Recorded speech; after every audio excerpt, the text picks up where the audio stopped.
Olá pessoal, professor Elias Batista de volta com os senhores para a gente dar prosseguimento ao nosso curso aqui voltado especialmente para as carreiras militares. Senhores, nós já tratamos aqui de alguns assuntos, você sabe, está constituindo já o teu caderno, sempre dentro daquele objetivo de fazer do seu caderno, o objeto do teu estudo, você já sabe. Bom, para que a gente dê sequência a esse trabalho, é necessário sempre voltar naquele sumáriozinho, lembra que eu te passei na primeira aula, para que você vá organizando realmente o teu caderno aí da tua casa. Nesse sentido, vem comigo aqui na tela para que a gente continue essa reflexão sobre nossa matéria Direito Constitucional. Veja bem, nós já passamos por conceito de Constituição, já passamos por classificação de Constituição, eficácia das normas constitucionais e também a teoria geral dos direitos fundamentais. Bom, na aula de hoje, senhores, nós vamos iniciar o estudo dos princípios fundamentais. Este é o assunto, tudo bem? Tá aqui, ó, princípios fundamentais. Aí já separei aqui um espaço para que a gente venha desenvolver essa ideia sobre os princípios fundamentais. Para tanto, volta aqui para mim.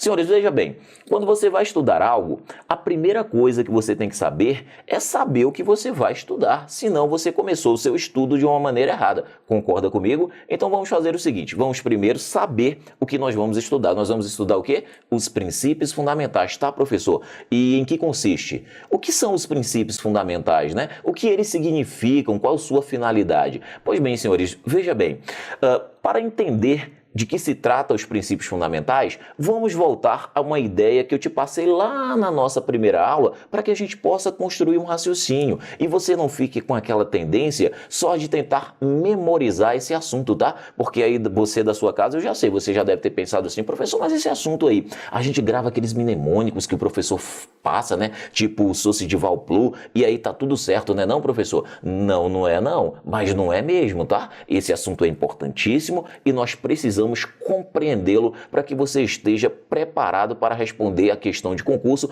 pois já se foi o tempo em que você respondia a questão de concurso simplesmente memorizando. Ainda tem uma ou outra questão, mas o examinador cada vez mais ele começa a aprofundar isso. E para que teu caderno fique completinho, nós vamos precisar então fazer um raciocínio sobre esse assunto para chegar depois onde a gente quer. Tudo bem? Tranquilos? Nesse sentido, vem aqui comigo na tela para que a gente possa desenvolver essa ideia. Veja bem, senhores, eu já passei a ideia para os senhores de que um Estado, ele é formado de alguns elementos, lembra? Povo, território, opa, aqui ficou parecendo um D, D não, é um P, eu quis fazer um P aqui, ó, povo, território, poder soberano e finalidade. Também afirmei que a simples existência desses elementos não configuraria ainda o Estado. Seria necessário que esses elementos estivessem o quê, senhores? Organizados. Lembra dessa ideia? Aí eu te fiz uma pergunta. E qual é o instrumento que a gente utiliza para organizar os elementos do Estado? É exatamente o objeto de estudo da nossa matéria. Lembra disso? A Constituição. Nesse sentido, senhores, Constituição seria o quê? Um conjunto de normas, regras e princípios, cuja finalidade é organizar o Estado. Volta aqui para mim. Então, essa ideia a gente já passou para os senhores, é a ideia de quê? De conceito de Constituição em sentido amplo. Em sentido amplo, Constituição é isso, é o conjunto de normas, regras e princípios, cuja finalidade é organizar o Estado. Já fizemos essa reflexão. Agora, vamos analisar isso sobre uma outra perspectiva, Tudo bem? Então, a pergunta seria a seguinte, senhores, veja bem, você sabe que quem elaborou a Constituição de 88, a nossa atual Constituição, foi uma Assembleia Constituinte, composta de representantes do povo, que se reuniu lá em 88 para elaborar a nossa Constituição, não foi isso? Aí a pergunta que eu tenho é, aqueles representantes do povo, que estavam ali reunidos para elaborar a nossa Constituição, eles sabiam disso? Eles sabiam que eles estavam ali reunidos para elaborar o documento que seria, senhores, as regras que vão organizar o próprio Estado, no nosso caso, o Estado democrático de direito que estava a surgir? Eles sabiam disso? Senhores, com certeza que eles sabiam. Agora veja, se eles sabiam, eu te pergunto, quais são as primeiras regras que eles deveriam colocar nesse texto?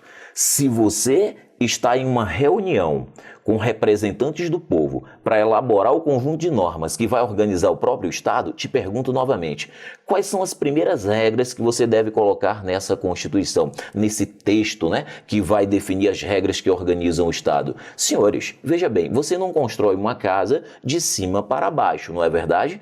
Quando você vai construir uma casa, qual é o primeiro passo? Criar o quê? Estabelecer o quê? O alicerce, né? A base para que você possa estruturar a tua casa. A mesma coisa aqui, senhores. Se você vai elaborar o conjunto de normas que vai organizar o Estado, as primeiras regras que você deve colocar nesse texto são as regras que deem o quê? A base para essa organização. Para que você possa organizar e estruturar esse Estado, é preciso primeiro estabelecer uma base. É disso que eu estou falando, senhores. Então você não pode estudar princípios fundamentais sem ter essa ideia.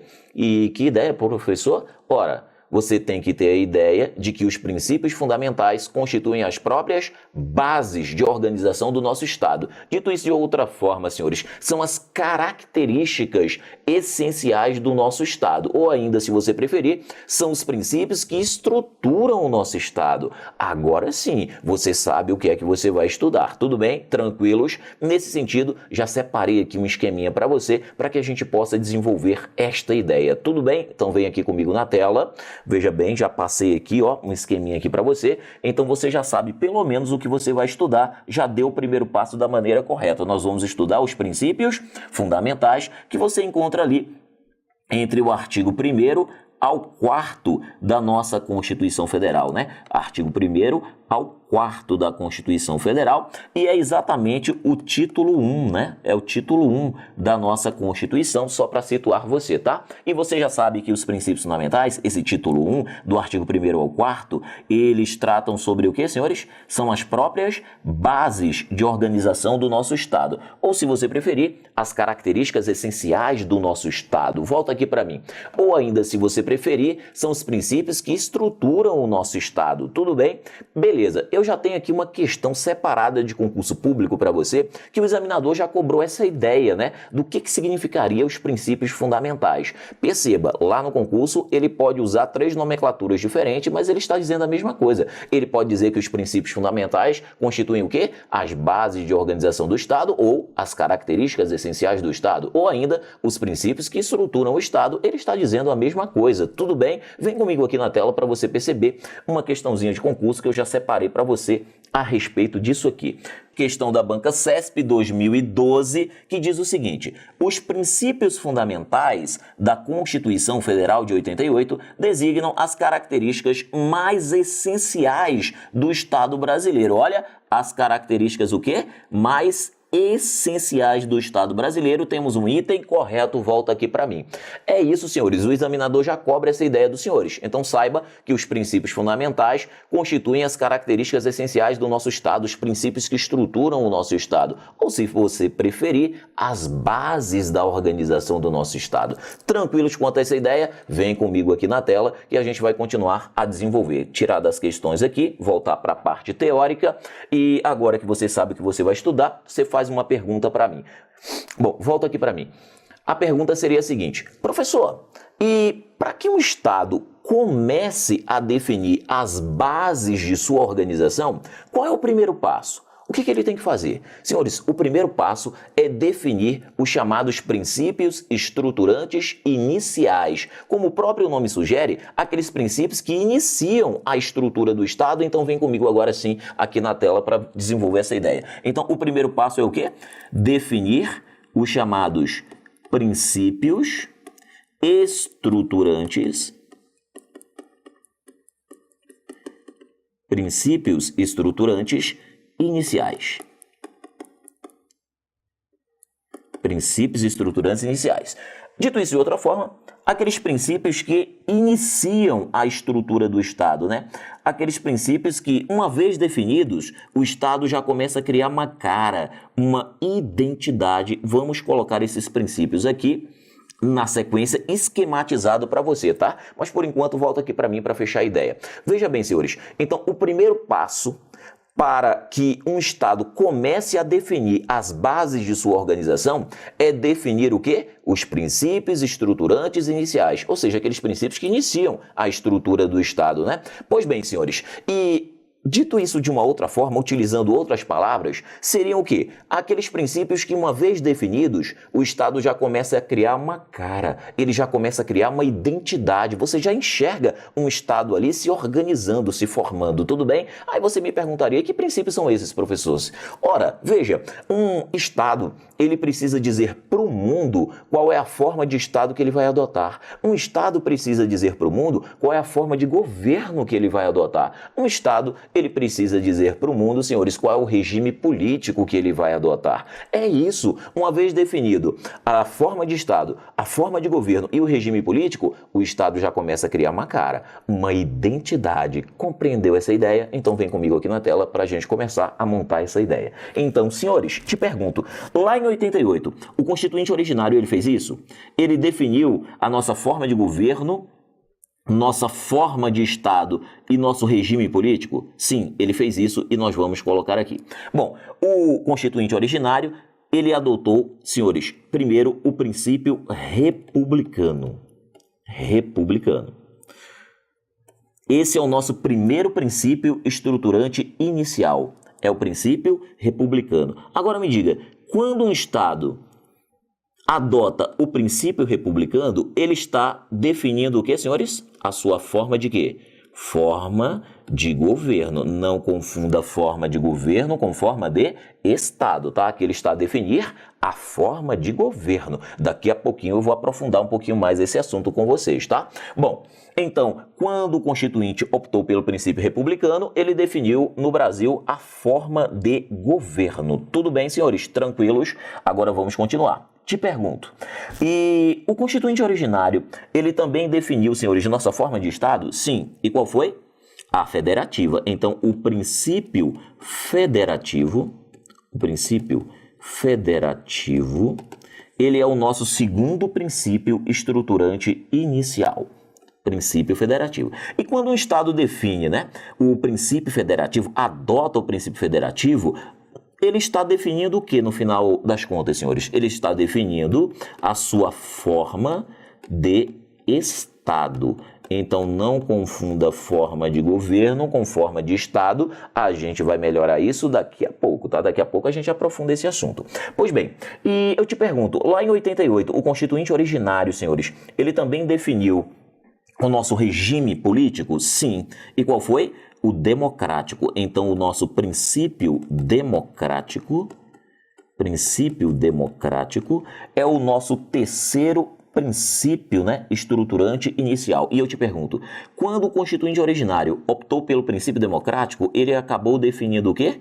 O nosso regime político, ou se você preferir, regime de governo, dá no mesmo, tá? Regime político ou regime de governo, volta aqui para mim. Senhores, então o Constituinte originário, lá em 88, ele definiu nossa forma de governo, nossa forma de Estado e o nosso regime político. E aí, quando um Estado define isso, quando ele define que ele é uma república, que ele é uma federação e que ele adota o regime democrático, você percebe que esse Estado ele já está se organizando, ele está se estruturando, senhores. Você já começa a criar ali uma cara, uma identidade para esse Estado. Percebeu isso? Daí chamado de princípios estruturantes o quê? Iniciais. A pergunta que você poderia ter aí da sua casa é a seguinte: professor, mas me diga uma coisa. Lá no artigo 1º ao 4º da Constituição, né? No título 1 da nossa Constituição. E a gente encontra esses 3 princípios, professor? Sim, abra sua Constituição aí na sua casa, vá até o artigo 1º e vamos ver quais são as primeiras palavras do Constituinte originário. Olha as primeiras palavras do Constituinte originário. A República Federativa do Brasil. A República Federativa do Brasil. Olha, nas primeiras palavras da nossa Constituição, o Constituinte já definiu nossa forma de governo e nossa forma de Estado. E perceba, aí ele continuou, tá? Não para aí não. Aí o caput do artigo 1º ainda continua dizendo: a República Federativa do Brasil é formada pela união indissolúvel de estados, municípios e Distrito Federal e constitui-se em um Estado o quê? democrático de direito. Perceba, senhores, que esses três princípios que a gente esquematizou aqui para você, eles se encontram no caput do artigo 1º da nossa Constituição. São as primeiras palavras, né, do Constituinte originário e ele já foi estruturando, né, organizando o nosso Estado. Tudo bem, senhores? Deu para pegar a ideia? Tranquilos até aqui? Sim ou não? Agora veja, nesse mesmo caput do artigo 1º da Constituição Federal, nós temos mais um princípio estruturante inicial e eu quero que você perceba isso, tá? Tudo bem? Então vamos ler o artigo de novo. Você vai abrir aí na sua casa novamente a Constituição, artigo 1º caput. Eu vou ler e nós vamos identificar o outro, tá? O artigo 1º da Constituição diz o quê? A República Federativa do Brasil é formada pela União indissolúvel de estados, municípios e Distrito Federal e constitui-se um Estado democrático de direito. Nessa frase, nós temos 4 princípios. Eu já identifiquei 3. Falta um. Que outro princípio seria esse? Isso mesmo que você está pensando. É o princípio da indissolubilidade do vínculo federativo, que deriva, né, exatamente da opção federativa, porque todo Estado federado, né, não admite o chamado direito de secessão. Então essa parte que fala assim, que a união entre os entes federativos é indissolúvel, é chamado pela doutrina de princípio da indissolubilidade do vínculo federativo, significa que um Estado brasileiro não pode se separar do Brasil para formar um outro país, né? Isso seria motivo para decretar intervenção federal, né, senhores?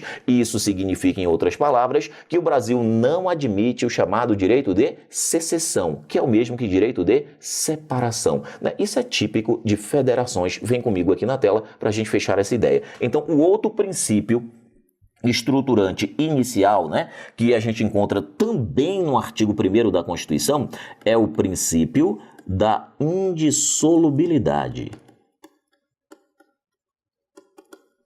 Princípio da indissolubilidade do vínculo federativo. Então perceba que todos esses princípios aqui a gente encontra onde, senhores?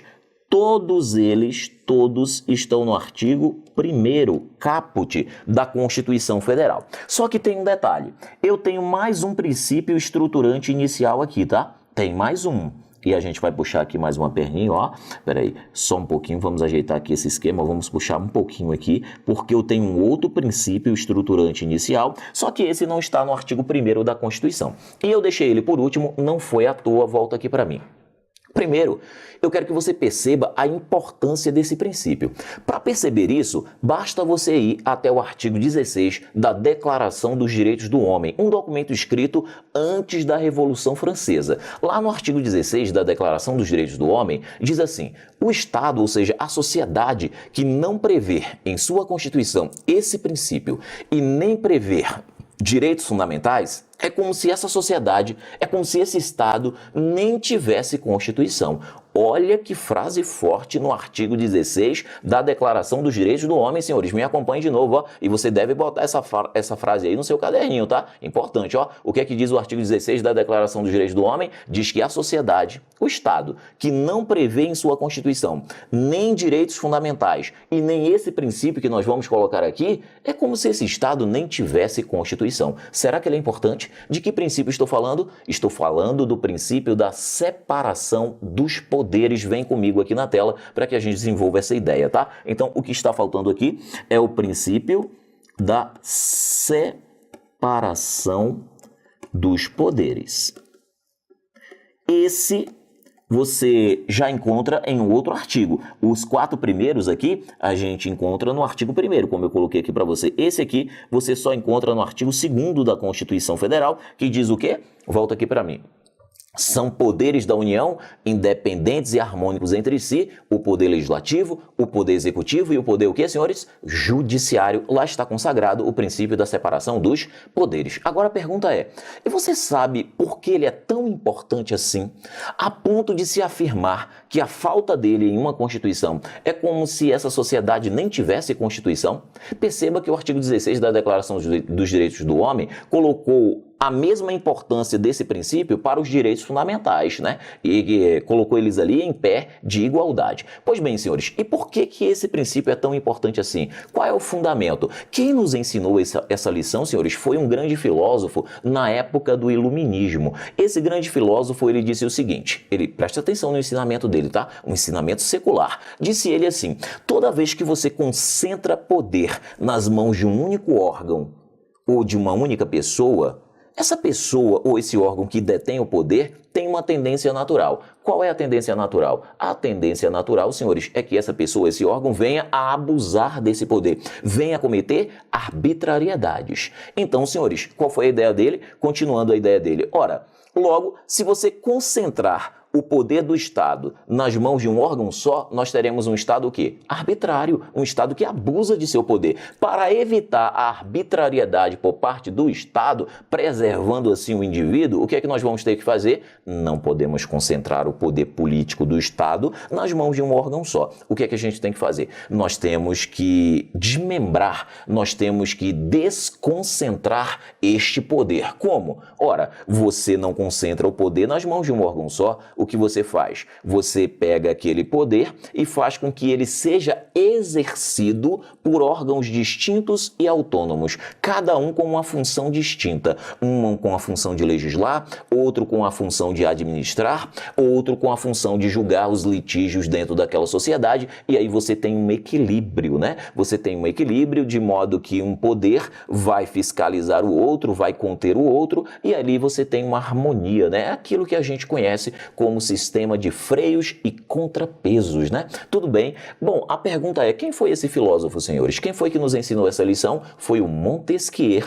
no famoso O Espírito das Leis. Tudo bem? Então, de uma maneira objetiva, qual é a finalidade do princípio da separação dos poderes? Ele existe para quê? Senhores, em uma frase, limitar o poder do Estado e garantir liberdade para o indivíduo. É para isso que serve princípios fundamentais, ou melhor, desculpem, é para isso que serve o princípio da separação dos poderes, né? O princípio da separação dos poderes, ele tem esta finalidade, limitar, conter, né, o poder do Estado, evitando assim o arbítrio estatal e garantindo, é claro, um espaço de liberdade para o indivíduo. Ou seja, senhores, a finalidade desse princípio é a mesma finalidade dos direitos fundamentais. Direitos fundamentais também visam isso, né? Limitar, conter, né, o poder do Estado e garantir uma esfera de liberdade para o indivíduo. Isso você vai ter que enxergar. Tranquilo, senhores? Beleza, desenvolvemos então um pouquinho, né, do princípio da separação dos poderes. Agora você precisa saber mais algumas coisinhas sobre esse princípio, tá? Bom,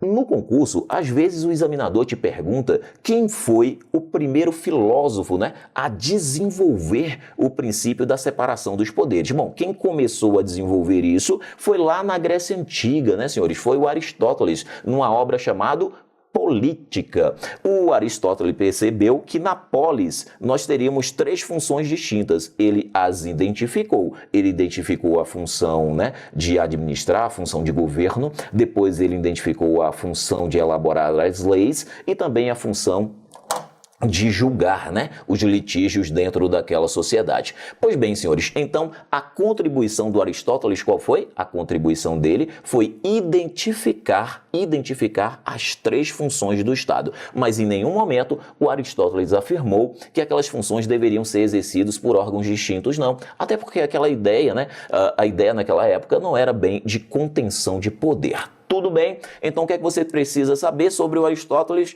Que ele foi o cara que começou a desenvolver o princípio, né, da tripartição dos poderes, a teoria da tripartição dos poderes, e que ele fez isso em uma obra. Qual o nome da obra? Política. E qual foi a contribuição? Apenas identificar as três funções. É isso que o examinador te cobra na prova. Agora você também tem que saber que lá à frente, alguns séculos depois, teve um outro filósofo que ele aperfeiçoou este princípio, essa teoria, né, da tripartição dos poderes. Quem fez isso foi Montesquieu em uma obra chamada O Espírito das Leis. E qual foi a contribuição do Montesquieu? O Montesquieu contribuiu dizendo que essas três funções identificadas por Aristóteles, essas três funções, elas não poderiam ser exercidas por um órgão só, porque aí nós teríamos um Estado que contém, né, o poder em suas mãos. E aí, senhores, nós teríamos um Estado arbitrário. Para evitar isso, disse o Montesquieu, esses poderes, essas funções, né, deveriam ser exercidas por órgãos distintos e autônomos, cada um com uma função diferente, né, senhores? Para que nós tenhamos aí um equilíbrio, uma harmonia, né, consagrando assim o chamado sistema de freios e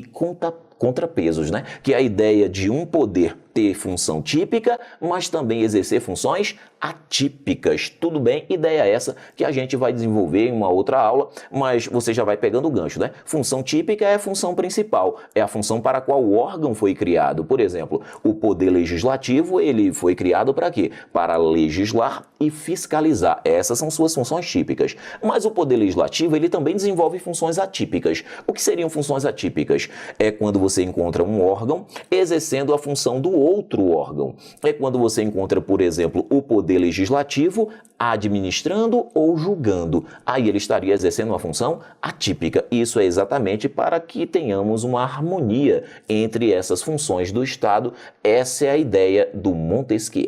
Tudo bem, senhores? Tranquilos? Então, memorize isso, que o primeiro filósofo a desenvolver a teoria da tripartição dos poderes, quem foi? Foi quem, senhores? Foi o Aristóteles, na Grécia Antiga, numa obra chamada Política. E qual foi a contribuição? Apenas identificar as três funções. Quem aperfeiçoou? Quem aperfeiçoou já foi o Montesquieu. E ele aperfeiçoou o princípio da tripartição dos poderes, como ele aperfeiçoou, senhores, dizendo que essas três funções não poderiam ser exercidas pelo mesmo órgão, mas sim por órgãos distintos e autônomos, independentes, porém harmônicos, né? Consagrando assim a teoria, né? A teoria do sistema de freios e contrapesos. Tranquilos quanto a essa ideia? Beleza, essa foi a contribuição, então, do Montesquieu. Ele aperfeiçoou este princípio. Beleza, senhores? Bom, agora veja, nós já conseguimos identificar aquilo que é chamado de princípios estruturantes, o quê? Iniciais. Vem aqui comigo na tela para você dar uma olhada. Então, não se perca no assunto. Nós estamos estudando princípios fundamentais. Vimos que os princípios fundamentais constituem o quê, senhores? As próprias, vou até destacar aqui para você, né? Os princípios fundamentais é o que estamos estudando aqui. Deixa eu colocar o marca-texto aqui para destacar para você, ó. Nós estamos estudando os princípios fundamentais e nós vimos que os princípios fundamentais são o quê, senhores? As próprias bases de organização do nosso Estado. Dito isso de outra forma, são as características essenciais do nosso Estado, né, senhores? São os princípios que estruturam o nosso Estado. E qual é o primeiro passo? Bom, o primeiro passo é identificar os princípios estruturantes iniciais, ou seja, aqueles princípios que iniciam a estrutura do Estado. Já destacamos eles aqui, ó. Quais são? O princípio republicano, o princípio federativo, o princípio democrático, o princípio da indissolubilidade do vínculo federativo e também, por último, destacamos o princípio da separação dos poderes, senhores. Tudo bem? Volta aqui para mim. Agora, eu preciso aprofundar com os senhores esses três primeiros princípios, a forma de Estado, a forma de governo e também, senhores, o regime político, porque você precisa enxergar um detalhe. Não basta você saber isso, que a forma de governo no Brasil é republicana, que a forma de Estado é federativa, você tem que saber o que isto significa, né, para a estrutura do Estado. É claro que lá à frente, quando a gente for tratar da organização político-administrativa do Estado, eu vou voltar a aprofundar principalmente o princípio federativo, né? Nós vamos estudar as espécies de federações, federação típica, atípica, federação simétrica, assimétrica, federalismo dual, cooperativo, mas não é o momento. O momento aqui é só de você entender o que isto significa. Como assim, professor? Ora, quando um Estado define sua forma de Estado, o que ele está definindo na verdade? O que isso significa para o Estado? É isso que você tem que enxergar. Quando o Estado define sua forma de governo, ele está definindo o quê? Ele está estruturando, ele está organizando o quê? O que isso vai significar para o Estado? É isso que você tem que enxergar. Então vem comigo aqui na tela para você aprender isso. Ó, vou voltar para aquele nosso quadro aqui do desenvolvimento e perceba uma coisa, senhores. Todos esses três princípios estruturantes iniciais, os três primeiros que a gente colocou lá no esquema, eles derivam desse elemento aqui, ó. Eles derivam do elemento poder. Vamos colocar isso aqui para você, ó. Eles derivam desse elemento aqui, do elemento poder.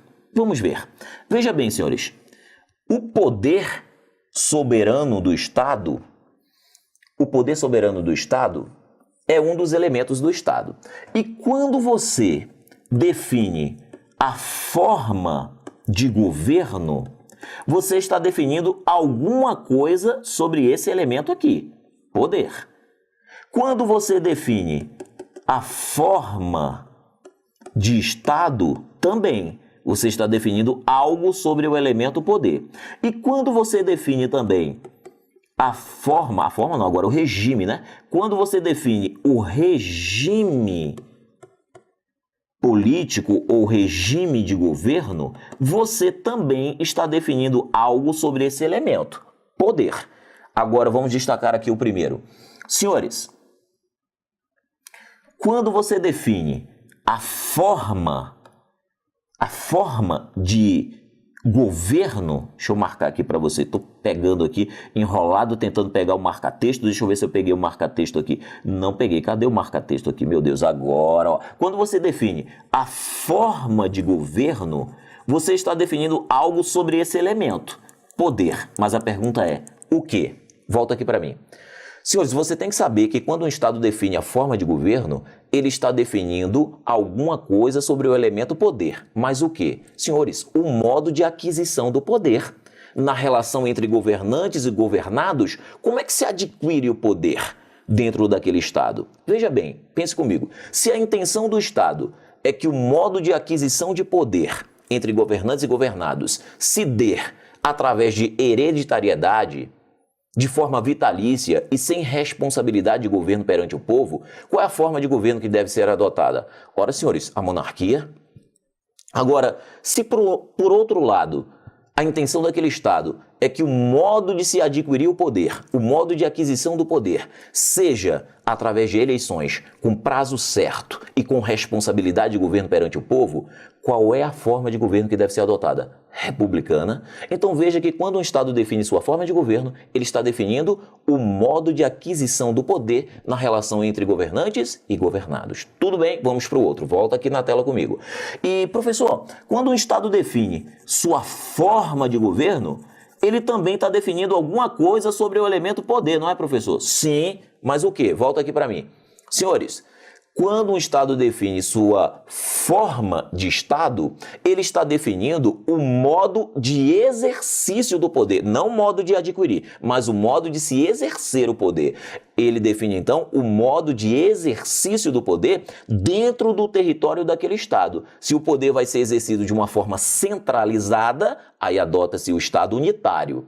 Agora, se a intenção, senhores, é que o poder seja exercido de uma forma descentralizada, aí você adota a forma federativa ou até a confederativa, né? Que são modelos aí bem parecidos. Tudo bem? Pegou a ideia? Então, quando você define a forma de Estado, você define o modo de exercício do poder político dentro do território daquele Estado. Se a intenção daquele Estado é centralizar o poder político num ente só, aí ele adota a forma unitária. Se, por outro lado, a intenção do Estado é descentralizar o poder, que haja, né, que existam ali vários centros de poder distribuídos regionalmente, aí você adota a forma federativa. Então é essa a ideia, é isso que você tem que enxergar. Bom, e professor, só para fechar, quando o Estado define o seu regime político ou regime de governo, ele está definindo o que, senhores? Volta aqui na tela para você perceber. Então, só para a gente fechar, ó. Então, quando um Estado define seu regime político ou regime de governo, ele também está definindo algo sobre esse elemento, poder. Mas o que agora? Volta aqui para mim. Então, senhores, quando se define o regime político, você define o quê? Você define o titular do poder, né, senhores? Se a intenção daquele Estado é que o titular do poder seja apenas um grupo, né, apenas uma pessoa, o modelo aí é o autocrático, não é isso, senhores? Agora, se por acaso a intenção é que o poder, né, seja exercido pelo povo, aí você adota, senhores, o sistema aí democrático. Pegou a ideia? Então, quando você define o regime político ou regime de governo, você está definindo a titularidade do poder. Isso você vai ter que enxergar o que está por trás, né, da forma de governo, da forma de Estado e do regime político. Tudo bem, senhores? Tranquilos? Muito obrigado, então, pela atenção aí dos senhores nessa aula de hoje. Vamos encerrar esse bloco por aqui e no próximo bloco a gente continua a falar dos princípios fundamentais. Não saia daí, até daqui a pouco.